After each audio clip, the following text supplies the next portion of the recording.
Good morning, readers. I have written a book, Successful Management Styles of India, uh, with a vision of three volumes. And the volume one is released in 2019, and the the concept I covered in that volume one was what is different. I mean, uh, why you call it the management style of India is different from the world. That's what I covered in the volume one, and in the chapter 7, I have covered the management style of an Indian family business house. For obvious reasons, I didn't mention the name, but this is an authentic information as I worked in that group, and it was written in a conversation style. So let me start the chapter.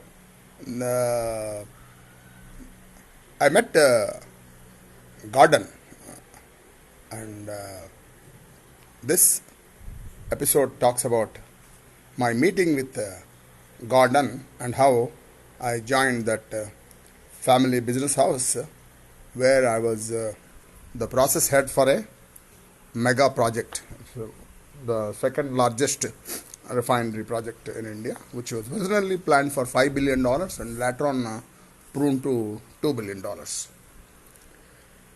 Meeting Gordon and my first impressions. In October 2007, Dubai was not very hot.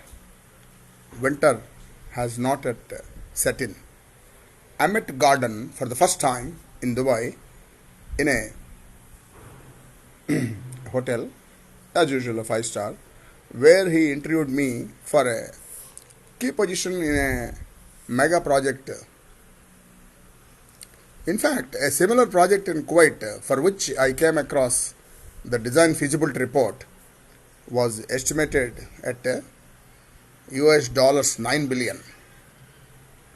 So here is the story where we completed the mega project in India at a fraction of the cost at meeting the international standards.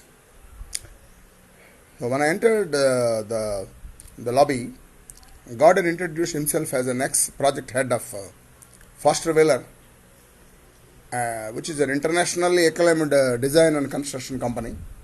Earlier in my experience with Shell International, I was familiar with Foster Wheeler, where they have covered the utilities part of the petrochemical project, and I found their documentation was very detailed and very useful for the operation as well as design groups.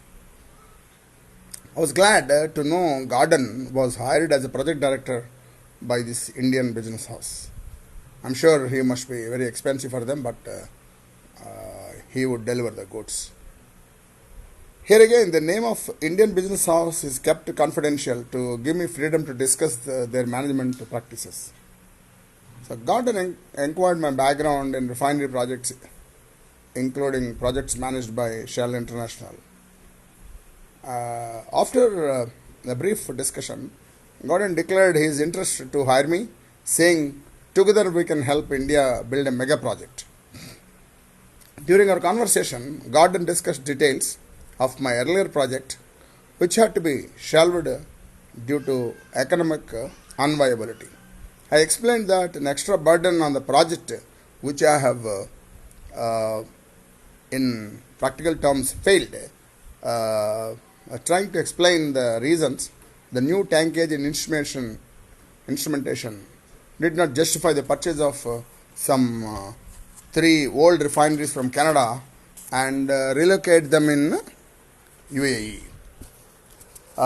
This costed about US dollar 150 million for my then project owner, and it was an ambitious project to relocate the 3 refineries. Gordon quickly agreed, and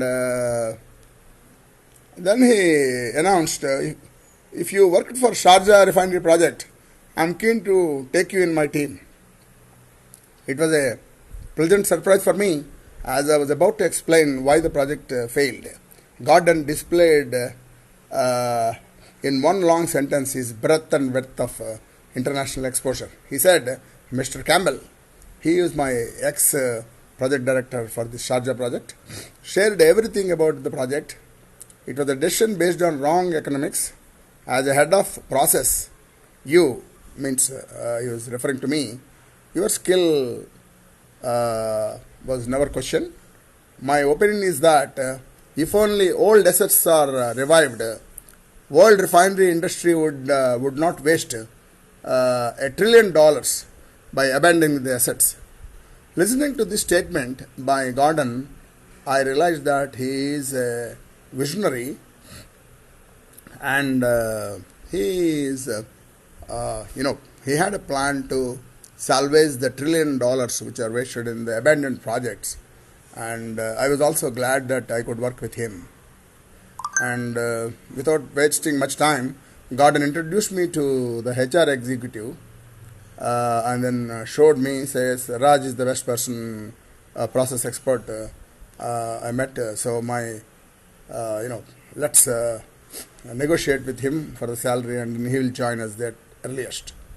My first impression of Gordon was he had a great quality of a project director and he was very quick in decision making. And most important, of course, this is the one of the 4 elements of this book. He is transparent. Now, as you recall, this book is based on 4 principles which I believe would be useful for India to become the super economic power. One of them is transparency. The other one is a detailed succession plan. And third one is empowering the staff. Of course, making them accountable and then reminding them of the responsibilities. And the fourth and not the least was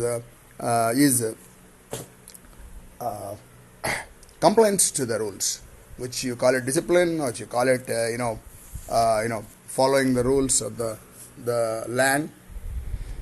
So this is the way I met Gordon, and then I have decided to join this Business House of India, and some of you or maybe knowing it with knowing my background. And in the next podcast I'll discuss with you about this transparency problem, because the way Gordon was transparent, what really it gave pinpricks to the HR group of the business house, and how, of course, I handled it. So the next episode will cover 2 more important things: the transparency, as I said now, and the other one is how business house, the private business house, is different from public sector undertakings by in attracting the talent and rewarding the loyalty. So, if you recall, in the 5th chapter, we talked about how an American company is transformed into an Indian public sector undertaking, where we said retaining the talent was the biggest challenge for them. This actually is the answer to that.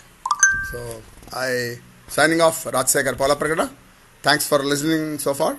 This is the 7th chapter, How I Met Gordon.